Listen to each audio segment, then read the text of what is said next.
History of English লিটারেচারের suggestion দিচ্ছি আজকে। Honours second ইয়ারের যে এক্সামটা 30 নভেম্বর থেকে শুরু হতে যাচ্ছে, সেকেন্ড ইয়ারের সেই সাজেশনটা দিচ্ছি। তোমরা অবশ্যই ফলো করবে, মোটামুটি 80% কমন পেয়ে যাবে, ঠিক আছে? কিন্তু শর্ত একটাই, সেটা হচ্ছে বুঝে পড়তে হবে। তো ব্রড কোয়েশ্চেন দিয়ে শুরু করছি পার্ট সি থেকে। ফার্স্টে দেখো এখানে early and middle English period, এখান থেকে হচ্ছে important question, what do you know about Norman conquest and its effect on English literature. অর্থাৎ নরম্যানদের যে বিজয় ছিল সেটা হচ্ছে ইংলিশ লিটারেচারের উপরে কীরকম প্রভাব ফেলেছিল সেটা জানতে চেয়েছে। 2 নম্বরে যেটা ইম্পর্টেন্ট সেটা হচ্ছে what picture of the Anglo সেক্সন life do you get in বিওভ, German life and manners, right a note on বিওভ।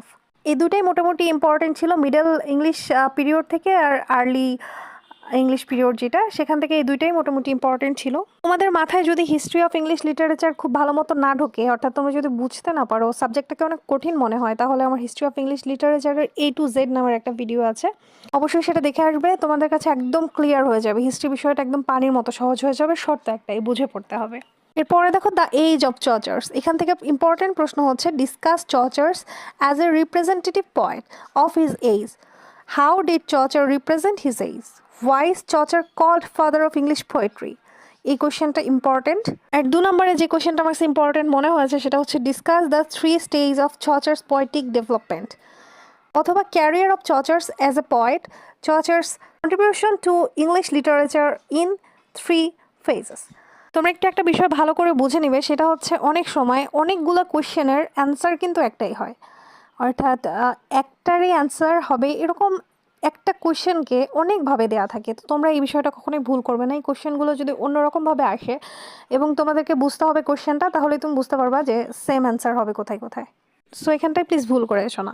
এরপরে দেখো রিফরমেশন এজ, এখানে কোয়েশ্চেনটা ইম্পর্ট্যান্ট লেগেছে, সেটা হচ্ছে what do you mean by reformation, discuss the impact of reformation on English literature.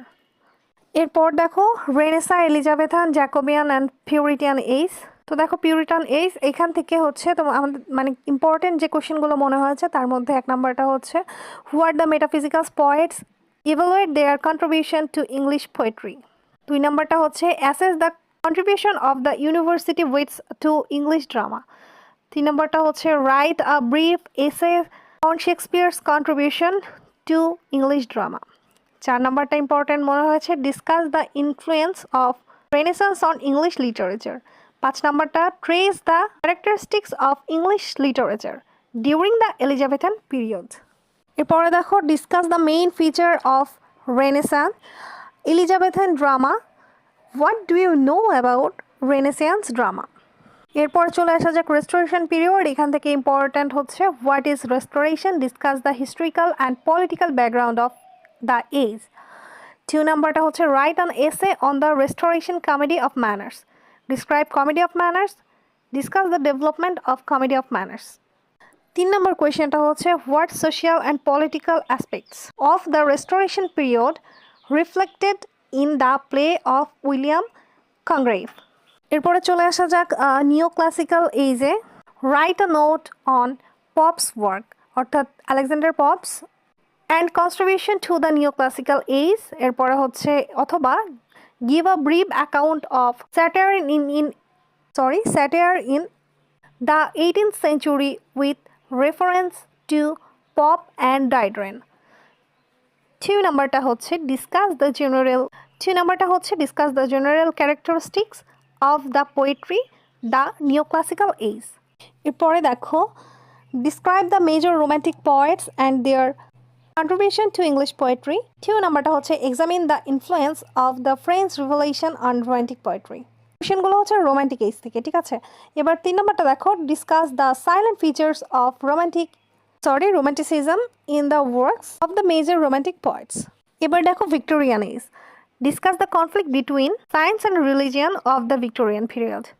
2 নম্বরটা হচ্ছে consider Tennyson as a representative poet of the Victorian age, what spirit of Victorian age do you notice in the works of Tennyson, অথবা evaluate Tennyson's contribution of Victorian poetry. এরপরে দেখো modern age থেকে, ঠিক আছে, modern age থেকে important মনে হয়েছে discuss the silent feature of modern drama with special reference to GB Shaw. 2 নাম্বারটা হচ্ছে what social picture do you notice in the modern poetry. 3 number important মনে হয়েছে discuss the major difference between the novels of the Victorian age and those of the modern period. তো এই কয়টা কোশ্চেনই important মনে হয়েছে part C এর জন্য, অবশ্যই ভালো করে পড়বে। এবার চলো পার্ট বি দেখে নেওয়া যাক। পার্ট বি এর ফার্স্টে early and middle English period থেকে ইম্পর্টেন্ট মনে হয়েছে 1 নম্বর what do you know about King Alfred. তো এই কোয়েশ্চেনটা অবশ্যই পড়বে কারণ কিং আলফ্রেড অনেক ইম্পর্টেন্ট একটা ক্যারেক্টার, ঠিক আছে, এই কোয়েশ্চেনটা অনেক ঘুরে ফিরে আসে, প্লাস এটা খুবই ইম্পর্টেন্ট। 2 নাম্বার হচ্ছে write a short note on the Anglo Saxon chronicles. পরে দেখো দ্য এজ অফ চর্চার থেকে হোয়াট ইজ ক্যান্টারবারি টেলস, এটাও আমার কাছে অনেক বেশি ইম্পর্টেন্ট মনে হয়েছে। 2 নাম্বারটা দেখো, 2 নাম্বারটা হচ্ছে give a brief account of the history of composition of the Canterbury tales. 3 নাম্বারটা হচ্ছে what do you know about 100 years wars. তো এটাও আমার কাছে অনেক ইম্পর্টেন্ট মনে হয়েছে, 100 ইয়ার ওয়ার্স সম্পর্কে একটু পড়ে নিবা। এরপরে দেখো আসছে reformation age, write a short note on reformation. এই সাজেশনটা ইম্পর্টেন্ট হচ্ছে যে এক্সামটা 30 তারিখ থেকে শুরু হতে যাচ্ছে নভেম্বরের 2023-তে, সেই এক্সামটার জন্য। 2 নাম্বার হচ্ছে write a short note on Anglicanism. 3 number হচ্ছে why did reformation happen in England. 4 নাম্বারটা মনে হয়েছে ইম্পর্টেন্ট যেটাকে, সেটা হচ্ছে write a short note on Protestantism.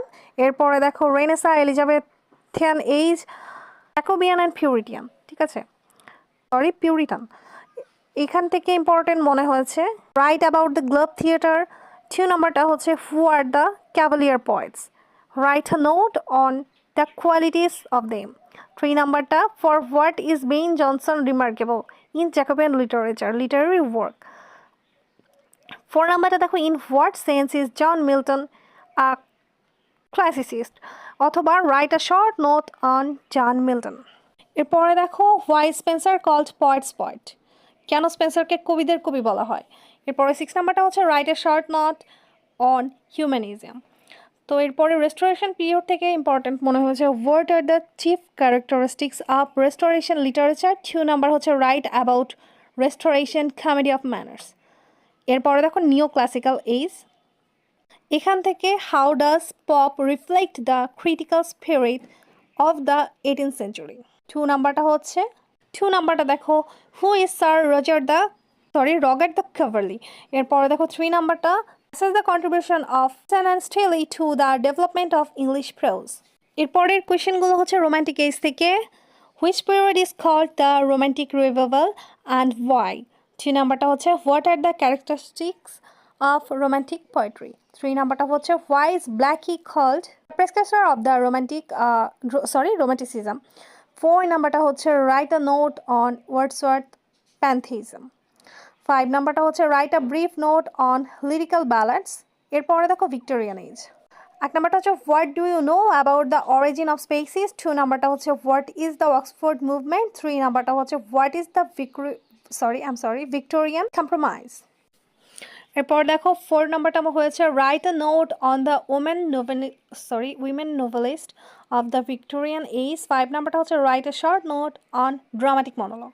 এরপরে দেখো 2টা কোশ্চেন আছে মডার্ন এজ থেকে, এই দুটো কি ইম্পর্টেন্ট মনে হয়েছে। 1 নাম্বারটা হচ্ছে write a short note on of consciousness. 2 নাম্বারটা হচ্ছে হোয়াট ইজ অ্যাবসার্ড ড্রামা। পরে পার্ট এর জন্য যেসব সাজেশন মানে ইম্পর্টেন্ট সেসব তোমরা সেট সাজেশন থেকে দেখে নিও। যদি কারো কনফিউশন থাকে যে পড়ে সময় নষ্ট করবো আদৌ আসবে কি না, তাদের জন্য বলছি ফার্স্ট ইয়ারে যে এক্সামটা হলো সেখান থেকে 80% কম